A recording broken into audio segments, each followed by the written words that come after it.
Hi, my name is Charissa Marie, and I'm the hostess of Ladies Date Live. On this platform, my mission is to empower, encourage, and enlighten. And that includes me. Yes, we all need it sometimes. Practice makes perfect. Live your dreams. Don't sleep on them. We all have dreams and aspirations, and sometimes we just need a little push, a little. Hi. Hello, everybody. This is Charissa Marie, and welcome to Charissa Marie Live. Only we're not live. We're doing things differently this time around, and this is exciting. I'm excited for this whole new chapter. I'm excited for my whole new environment, and I just, there's so many people that I'm running into that I want to get to know, and people that I think you ought to get to know that could somehow encourage or empower and enlighten you. So with us today is, and okay, so I should have gone over this before we went record, but you correct me, Mrs. Tuwanda Rush Williams.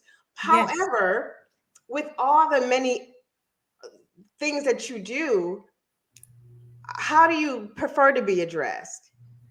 You can call me Tuwanda or Aw, Wanda, okay, whatever makes you comfortable. Just pretend you're talking to your girlfriend. I love it.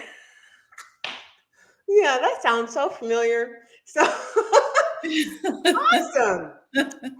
So here's how I got to know a little bit about you. Here in Gwinnett County, there was like some kind of festival at the local high school, Grayson High School, where my son goes to. And there were a bunch of booths, and I was just stopping around, trying to get all the free stuff, the free pens, the free candy, and, being my normal, regular conversational self. And I had my family in tow, and they're like thinking, oh, it's going to be a long day. It's supposed to be quick and easy. But I came across your table, and there were other representatives too. And here's my thing. I go with my gut.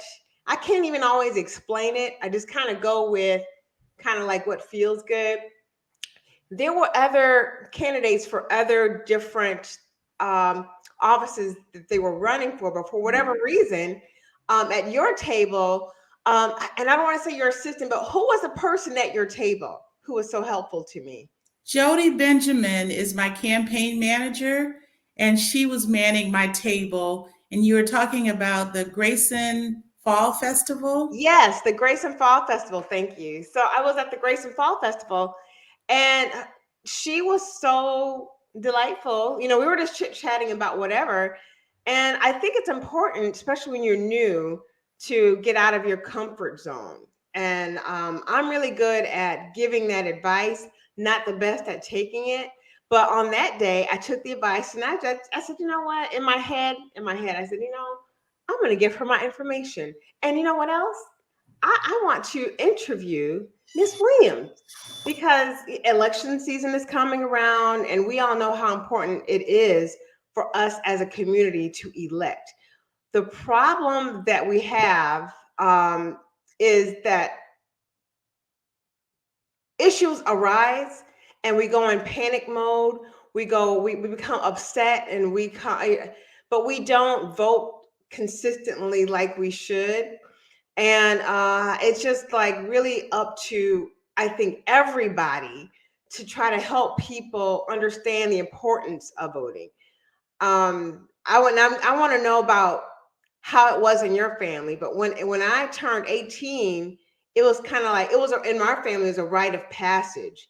My dad was like, "Oh, happy birthday. Okay, let's go get registered." So it was like, he didn't really ask me.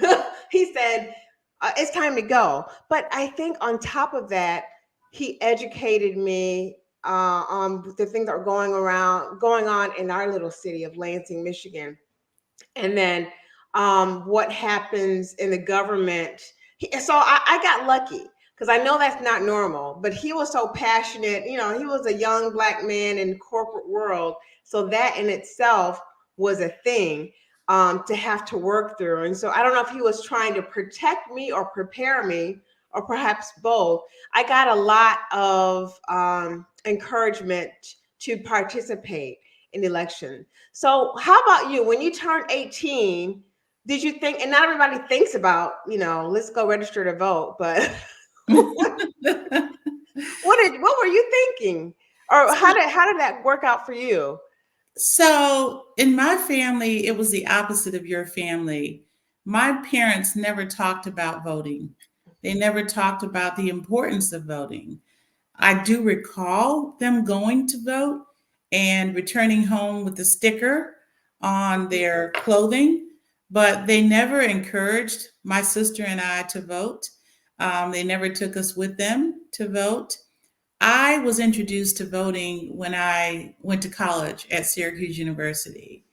There existed on campus several public service organizations that promoted voting. And so it was their mission to register as many students as possible to vote. And so I really didn't become interested in voting rights or election laws until I was a freshman in college. It's So still good, and because you're young still, and possibly even better because now you're old enough to be educated on the things going on. I sure. possibly was a little bit too young, and like my dad was like, "It's time." I'm like, "So what?" So I did love you? him. I love that. I love He that. is hilarious. Now, did you grow up in this area? I did not. My Oh, that's home, right. yes, my home is Rochester, New York, Mhm. and I attended college and law school in New York State. I ended up in Georgia following my sister. So I have a sister that is 15 months older than I am, and she married a guy who was in the military, and he was stationed in Fort Gordon, Georgia, which is outside of Augusta, Georgia. And she moved here with him right after they got married. And then he became inactive in the military and was hired by Kimberly Clark Corporation, which is based in Roswell, Georgia, of course, a suburb of Atlanta. And so they moved to Roswell, Georgia in 1990. And I was entering my last year of law school. And I came to visit, and I immediately fell in love with the warm weather, the huge number of Black professionals. I was not accustomed to seeing that. And I decided this is where I'm going to make my home. My only regret is that I had not discovered Georgia before I went to college, because I probably would have applied to Spelman College or somewhere in Georgia, because I fell in love with it immediately. And that was 31 years ago, long time ago. Wow. You know what? Georgia is one of those places that you visit one time and you kind of hooked a little bit. So it's kind of funny. So similar story. I landed here. We're originally from Michigan. My husband is military. And so we've been all over the place. We've been in Europe. I honestly would have stayed in Europe if my husband would have let me, but I'm married. So we had to compromise. And so we came back, and we were in South Carolina, and our last stint was in Virginia, where he retired out.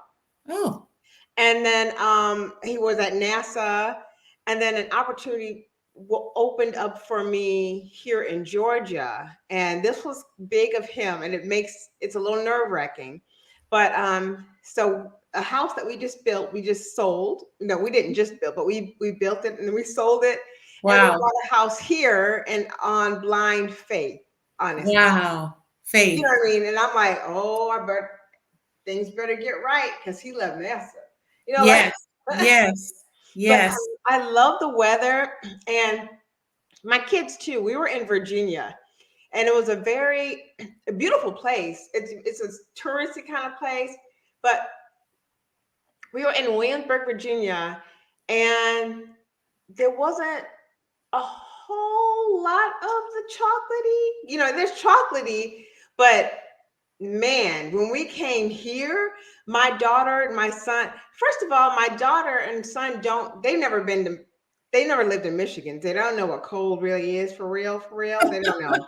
You know what I Yes. mean? But we got here and all of us, the three of us, my husband came about a week or two later, but they were so, I'm feeling emotional because it's a big thing. They were blown away by all the color and the different types of people. The Yes. business women, you know what I mean? It's a big thing for us, but y'all, you not used to it, right? But we Yes. went to my son's high school to get him registered, and it was lunchtime, and it was a sea of beautiful chocolate. And we just stood there like this.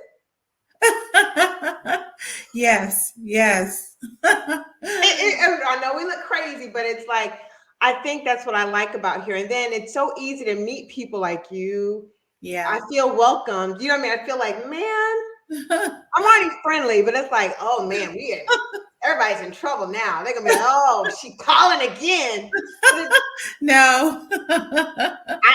I love what I'm feeling here, and I like to see people. And so I was so intrigued by you, Miss Williams, because you're actually you're running for a Gwinnett Superior Court judge. Yes, I That is am. a big thing. Yes, I will tell you that it is a faith walk. You talked about blind faith. This is very much a blind faith walk for me. I practiced law for over 30 years, and most of my time as a lawyer has been practiced right here in Gwinnett County. I was a local government lawyer. So I was a deputy county attorney, which means that I was the supervising lawyer over other lawyers who represented all of Gwinnett County government. So my clients included the sheriff, the police department and the police chief, fire department, corrections department, the clerk of court, the district attorney, the solicitor general, all of the judges on all 6 Gwinnett County courts, which would be Superior Court, State Court, Juvenile Court, Recorder's Court, Probate Court, and Magistrate Court. So they were all my clients, and then all other county department services, transportation, community services, support services, financial services, planning and development. Basically, every possible department it takes to run a county, the water department, Department of Water Resources. So I had 5,700 clients, 5,700 employees, both elected and appointed. I loved my job, but I prayed and asked the Lord to enlarge my territory because I could have easily stayed on my job another 4 or 5 years and just retired. But because I had a personal insight in some of the issues in the county from a legal standpoint, I asked the Lord to show me how I could utilize my 30 years of practice experience to help everyday people in Gwinnett County solve their legal problems. But it was a faith walk because, unbeknownst to me, I had to resign my job as a deputy county attorney in order to run because the county administrator and my boss, the county attorney, determined that it was a conflict of interest for me to run for a judgeship, but also defend the judges when they were sued.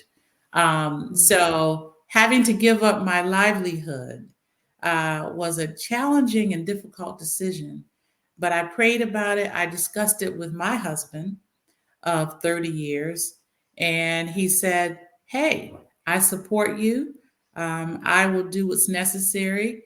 He had retired in 2020 as an assistant principal for Gwinnett County Public Schools.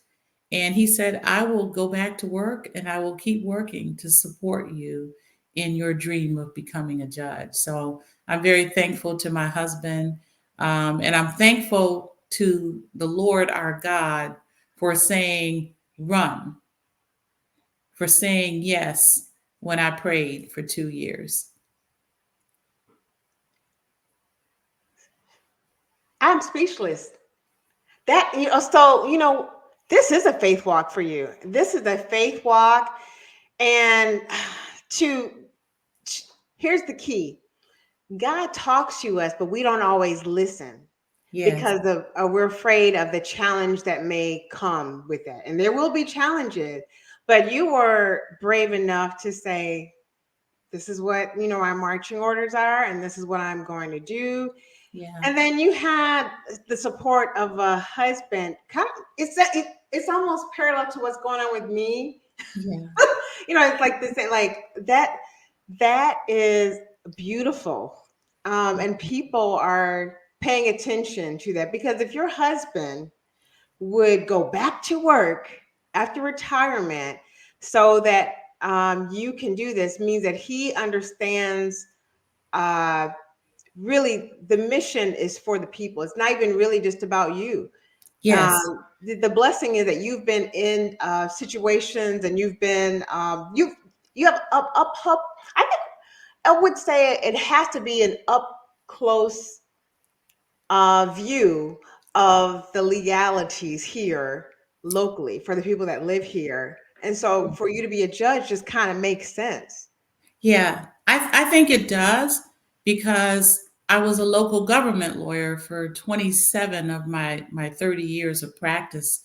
I started out in private practice, handling family law cases, criminal defense cases in the misdemeanor arena, personal injury cases, landlord and tenant law, and some workers' compensation cases as well, representing employers and insurance companies.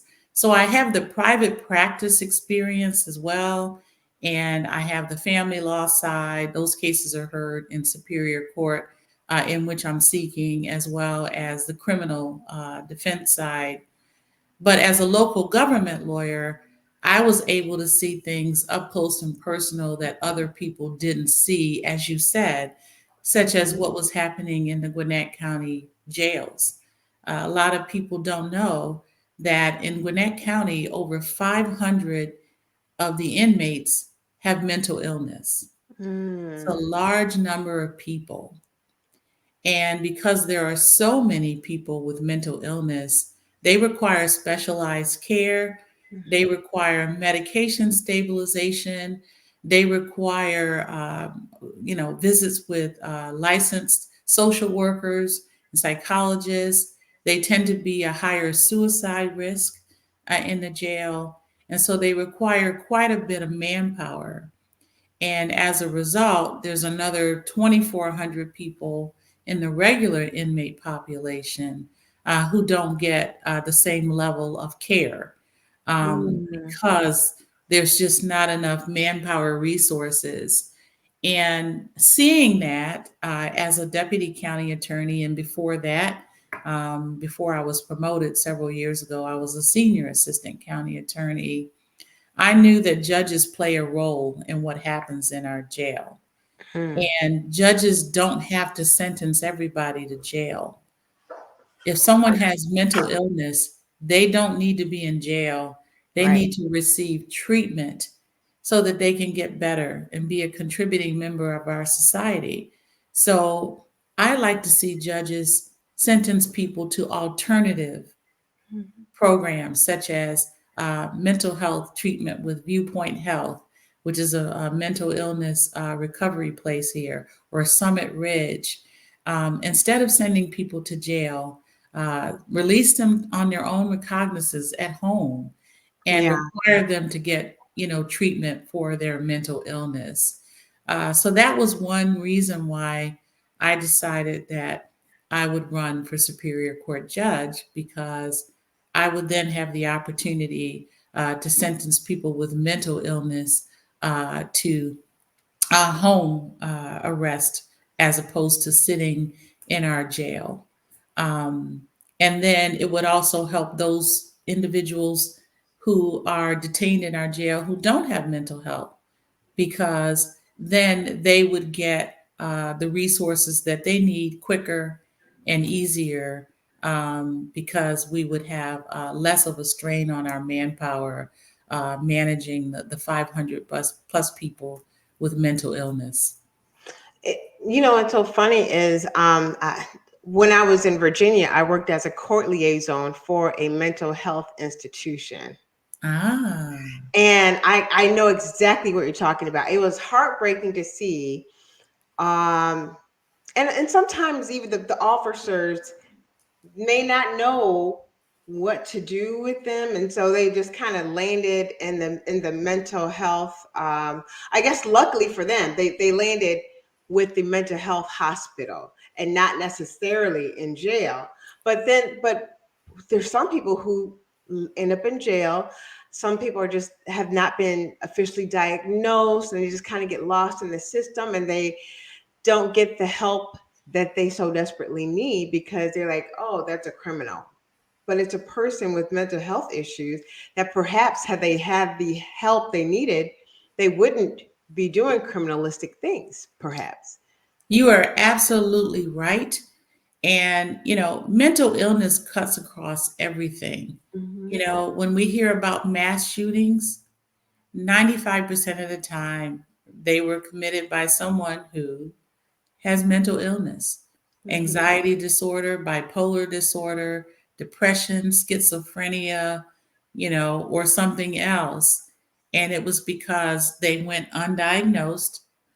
They did not have enough individuals or someone in their lives to say, hey, there's something going on here. We need to get evaluated. Mm-hmm. And then all of a sudden, there's a mass shooting, and it's caused by someone who had, mental illness for years. And then you hear people coming out of the woodwork saying, I knew something was wrong with him in high school. All of a sudden, then you hear this is someone who really needed, treatment. They needed diagnosis and treatment years ago. So you are absolutely correct. There's a lot of people who have gone undiagnosed, and then they commit a crime, Mm-hmm. and that's when they get the treatment and the diagnosis sitting in the jail. Yeah. So it's a major concern here. There's a large number of mental health cases in Gwinnett County's courts right now because there are just so many people who are being arrested for anything from petty crimes such as criminal trespassing for picking up a cup in a parking lot and walking into a restaurant, and helping him or herself to a drink. And, Right. and then they end up in our jail. And in, 90% of the time, these individuals can't make bond to get Mm-hmm. out to even await a court trial because they just, they don't have the resources. They tend to be on the lower income Mm-hmm. spectrum. So it's just something that I am passionate about, mental illness. I think it is going to affect us all if it hasn't already in some form or fashion.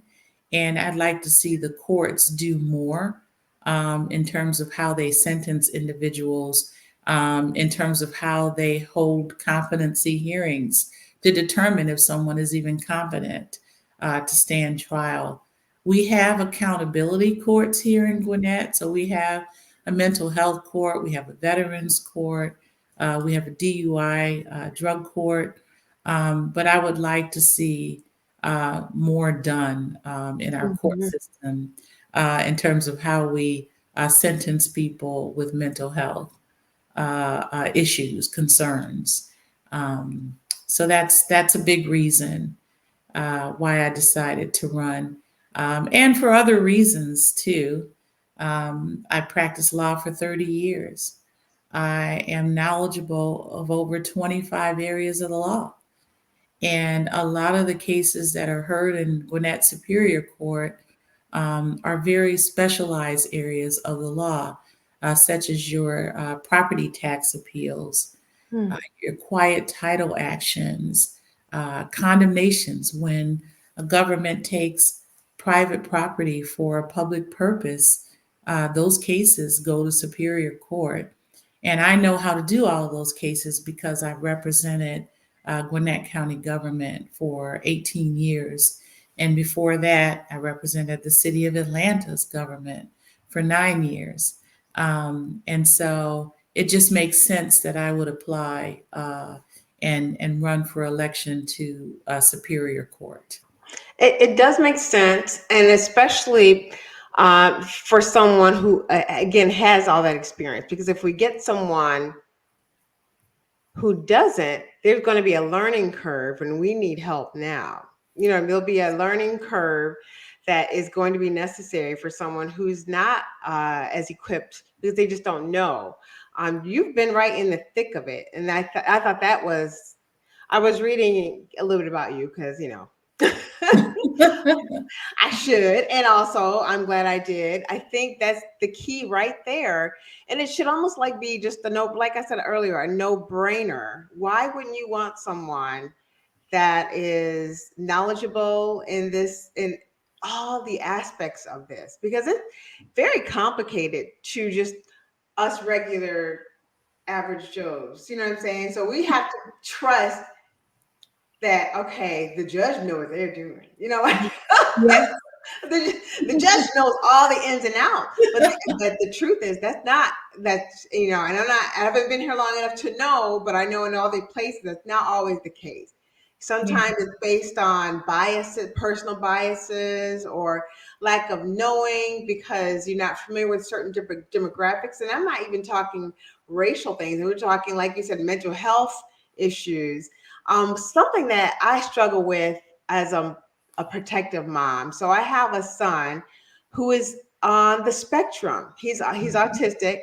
He's high functioning, and looking at him, you'd be like, right? But there are things. His quirkiness tends to fall out, and a very strong sense of right and wrong. And as he gets older, I'm like, do I need to hire a driver? Because I don't want him to get pulled over and question the cop. I can hear him saying something like, yeah, but I wasn't speeding because it says it is 65.5 or something. I can completely hear that. And and that goes to like the education of our leadership, really, to kind of be empathetic and kind of take a beat to hear.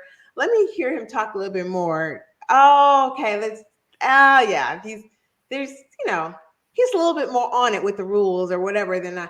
So I worry about that. I worry about, and it's sad because who wants to worry about or even imagine your son going to court, or, someone who is on a spectrum or who is bipolar or schizophrenia.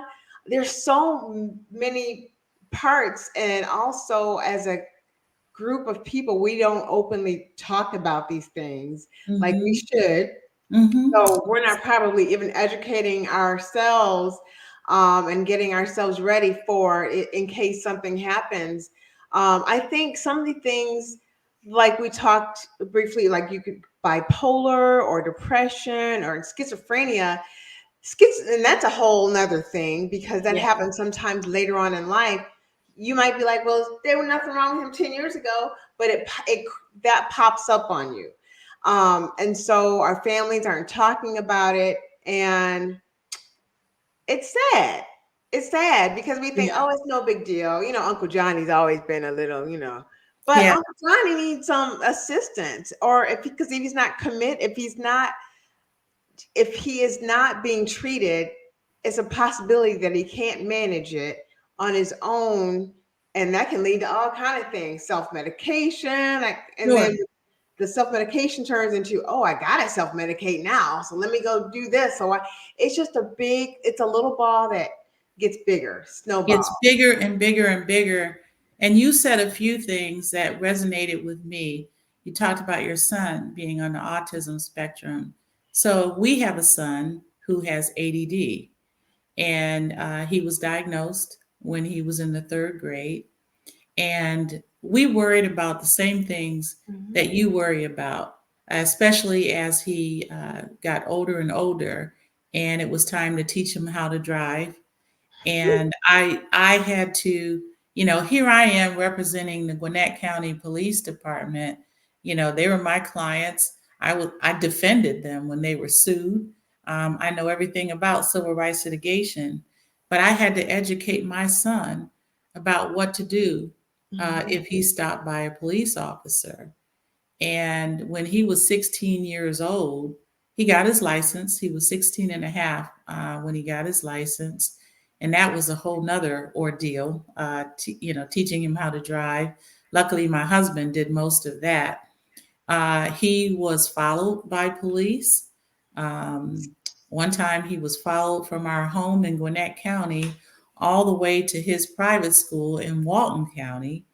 And the officer that followed him did not suspend following him until he turned into the driveway of his school.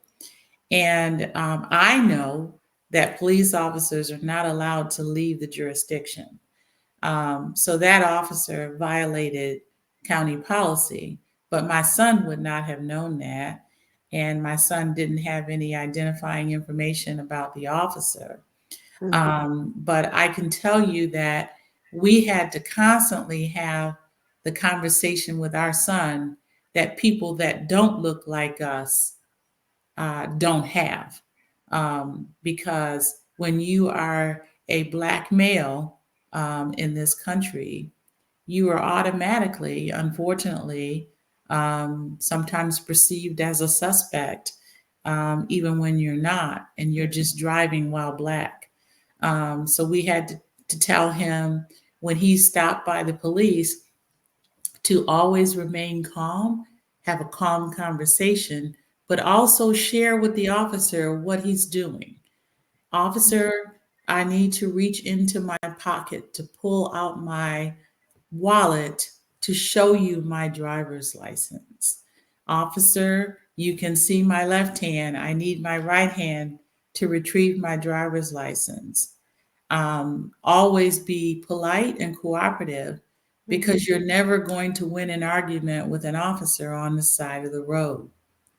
And son, if the officer acts improperly, I need you to make a note of his badge number and his name that he's wearing on his person, so that as soon as you pull off, you're able to, retrieve that information, and you can always file a complaint with the Gwinnett County Police Department. Any citizen can file a complaint at any time, but we had to have that conversation, and I'm glad we did, and we had it several times, because my son is now 28 years old, and he's probably been stopped by police officers maybe 5 or 6 times. Not just here in Gwinnett County, but also when he went to college at Fort Valley State University in Fort Valley, Georgia. He was stopped by police officers there as well. And I'm thankful that he has never been arrested or never had any negative experience. He did receive a traffic ticket once because he was involved in a car accident, and he was found to be at fault. But even that ended positively, because when he went to court, he had to appear in reporter's court, and I went with him. The judge dismissed the charge because he was in college and he was otherwise a responsible young man. So we are thankful to God that he never had a negative outcome. But going back to your point, with our young people who may have some sort of diagnosis of any kind, they may not know how to interact with the police. And so we need to also make sure that our officers are properly trained so that they know how to identify and recognize the signs of someone who may have a diagnosed condition of any kind. One of the things that I did as a Gwinnett County attorney was to assist our officers in a partnership with Viewpoint Health, in which Viewpoint Health identified licensed counselors, licensed healthcare professionals who now are assigned to each of the 5 precincts of Gwinnett County Police, so that when our officers receive a 911 call that someone is acting erratic, or someone is calling for assistance, that licensed professional counselor travels with our police officer to the scene to find out what's going on. And that counselor is questioning the individual to determine, is this a mental health issue, or is it legitimately someone who has, who is committing a crime, who needs to be arrested and taken to jail. And I'm so pleased to say that since we implemented that policy, it's now been a year and a half, where we have a licensed professional counselor at all 5 precincts. 80% of those incidents result in no arrest whatsoever. None. Either the person is de-escalated, meaning calm down, talk down, the family's fine, and the person never gets taken to jail. The family members are happy because the person is now calm and the incident has passed, or the person is taken over to Northside Hospital for a mental health evaluation and any treatment. So that was one of the things I did before I left the county, is to facilitate a contract between Gwinnett County government and Viewpoint Health to provide licensed health counselors to work with our police officers for reasons like you just mentioned. Being able to identify those individuals who may have whatever condition that exists that may impede a conversation. Okay, that is so big. I just remember like a lot of people coming in because there was no middle person to kind of to do that. And you know how many, honestly, lives you probably saved? Really, I mean, seriously, because they could have gone a whole other way. They could have been taken in, totally misunderstood, arrested. They could have become combative, but a professional to step in.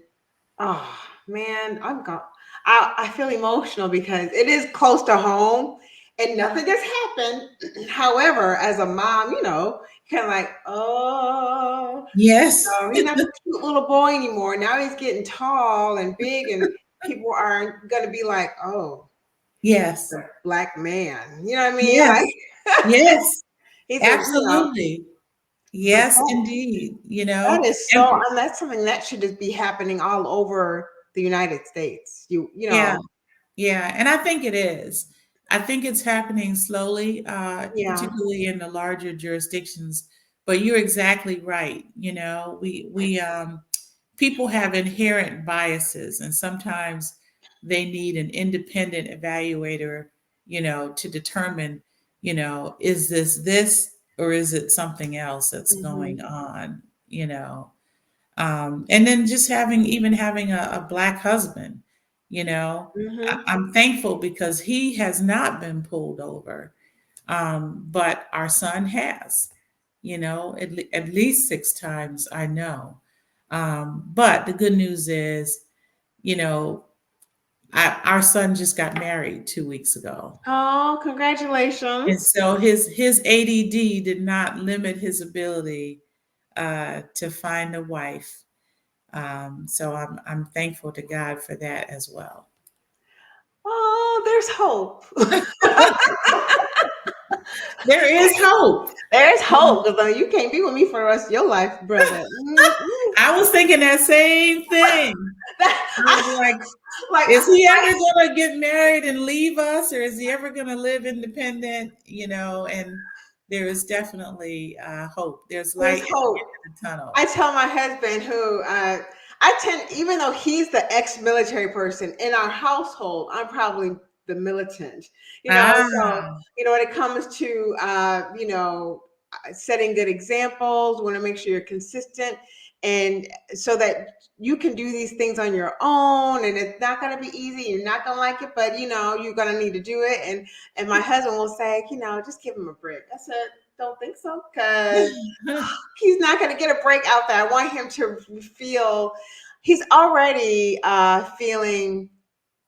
One thing about Alonzo is he wants to be like everybody else, right? You don't want to feel like, so in order to do that, hone in on some skill sets so that you can do that, But so I'm looking at your website, temperance, transparency, and trust. yes, And yes. you know what? That's beautiful. And I'm just now having a first conversation with you, but in this whole first conversation, I've seen examples of like all of that, and I trust you.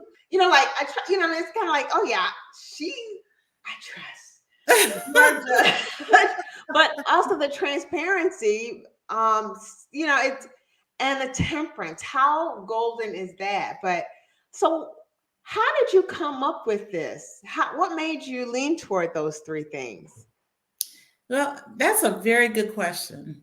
So, because I supervised other lawyers before I had to give up my job to run, the lawyers that I supervised would always say, "We love you because you're so calm and you're so patient. Mm-hmm. You never rattle, you never get angry, you never yell, and you're so transparent." Mm. And so they would always say that, and I'd say, "Well, why do you call me that?" And they said, "Because we never have to guess what's going on, what you're thinking, what the issues are in this county, because you tell us. You're very open and honest. And we appreciate that. And we don't ever want to change supervisors." They would always say that. And Oh. so, when I had to give up my job, I thought, well, everybody else describes me as even tempered and transparent. And my name is Tuwanda. It starts with a T. And so I thought, well, you know what? That's going to be my platform: Yeah. temperance, transparency, and trust, because I am even tempered, I'm patient, I'm an excellent listener, and I believe that anyone who appears in court should have his or her day in court and be able to say what's on his or her mind. And the judge should be a good listener, an active listener. Transparency. I believe a judge should always be open and honest. When you're on a jury, you want to know what's going on. You want to know when the judge sends you out, to talk about a matter and brings you back. You want to know, why were we sent out? What's going on? What was the issue? I believe a judge needs to tell a jury. We had an issue with evidence. We had a dispute as to what could come in, what you could hear. So I would always be transparent in front of those who appear in court, whether to sit on a jury or there for a bench trial or a hearing or any other matter. I believe that person is entitled to know what the judge is thinking. And then trust. So you can trust that I'm going to follow the law, because a judge is required to follow the law, and the judge uses the facts with the law to make a decision. But I'm going to do it with empathy. I'm going to do it with compassion, because every individual story is different. You cannot treat everybody the same. They are entitled to, have a judge make a decision based on their individual circumstances and not somebody else's circumstances. So that's how I came up with the three T's: temperance, transparency, and trust.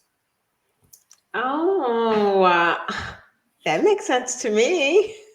So, So and I this, can't take credit. I got to give it to the lawyers that I supervise.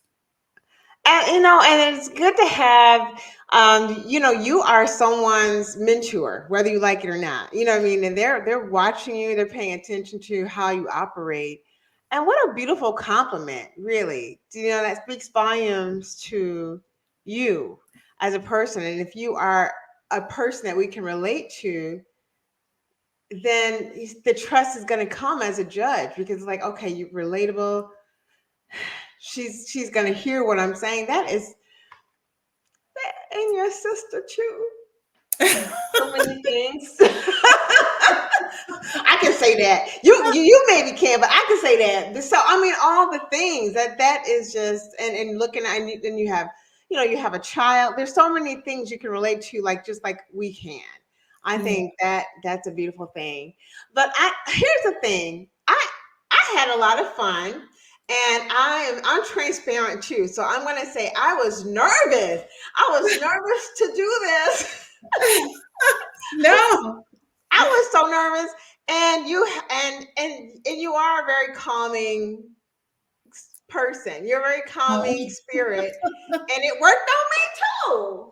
Yeah, well, you are too. You're very calming as well, and you made it easy for me because I was nervous as well.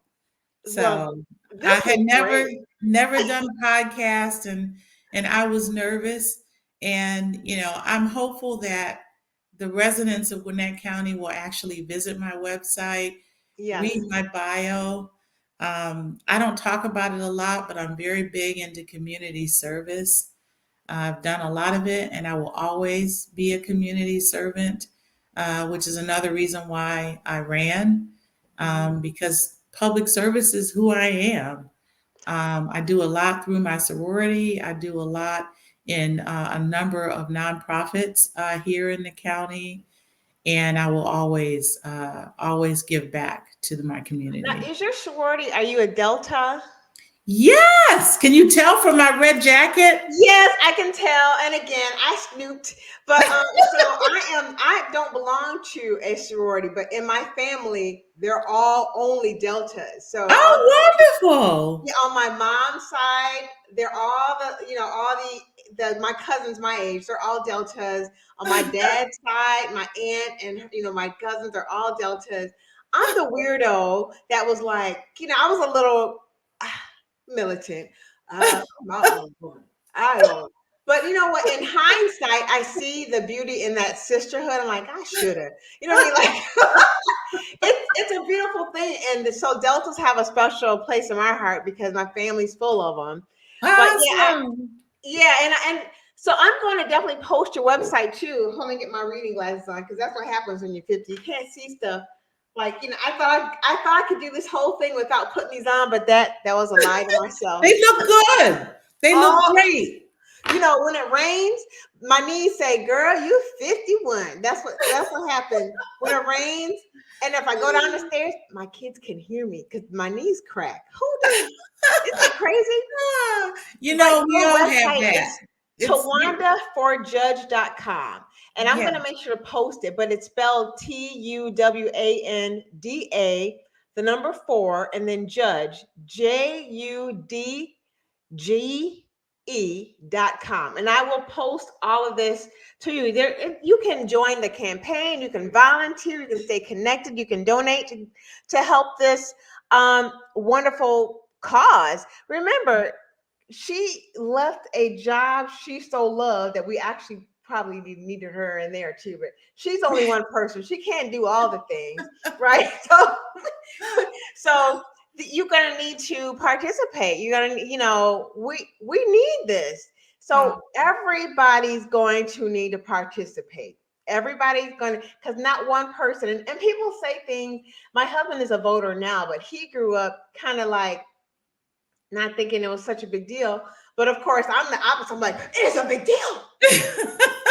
It is. But he's like, it's just one me. I said, yeah, you just won. You make a big difference, right? So, he votes now, but it's just so important that every one person makes up all the millions of people. That we have to remind each other, and we can move the world. Just vote. So Yes. I'm I'm so so glad. excited. I'm glad you said it. I Yeah. mean, and then, we can vote for the president of the United States, but the people who impact our day-to-day lives, are the people who are local. It's your Yep. county officials, it's your city officials. And so if there was one wish that I could have granted, it would be that everybody would go out and vote. So thank you for promoting it. Thank you so much, Charissa Marie. I'm so happy about that. Of course. And I hope this is not going to be, all right, my heart is all aglow right now. I'm too transparent, but Yeah. I'm just doing a happy dance on my insides. But because this is a beautiful. I didn't even. Here's the blessing in all this, and it's a Sunday too, right? But Yes. I thought. Here's what I thought on my small spectrum of thinking, because I'm only a human. I was thinking I'm going to do this interview, even though I'm scared to do it, and it's for a very good cause and for a very wonderful, worthy woman. Because I've been stalking you. Okay, okay. I've just been looking, I've been looking at what you're doing in the community and even your Facebook page. Okay, I always do that so I can feel kind of like I know you a little bit, Yeah. and I think that this was so ordained to be. Just like I didn't stop at anybody else's table to say, "Can I?" No, it was just your table, and I believe things happen for a reason. Yes. And Thank you. I really do, so I'm excited for you, and I can say this, but I don't know if you can. I don't know the legal ease of this, but I'm praying for you. Okay, Thank you. I'm Thank praying you. for you because I just feel like this is so what all communities need. But now that I live here, showing up my community, okay, because I live here. Thank So you. Thank you. Thank you for your prayers and for your of support. course, yes, absolutely. But thank you so much. I know you have to go do something very fun after this, and I'm excited about that too. So have a ball. But what I will do is I will remind people to vote. Always know that I will. I will remind people to, especially if I feel passionate about it, I'm going to share that. But to my viewers who haven't seen me in a minute, and I'm sorry, it's been a minute, y'all know what to do. You're supposed to be liking and sharing and share this message, because sometimes people just need to hear. Yeah. People may not be readers anymore. Like my mom still gets the newspaper, but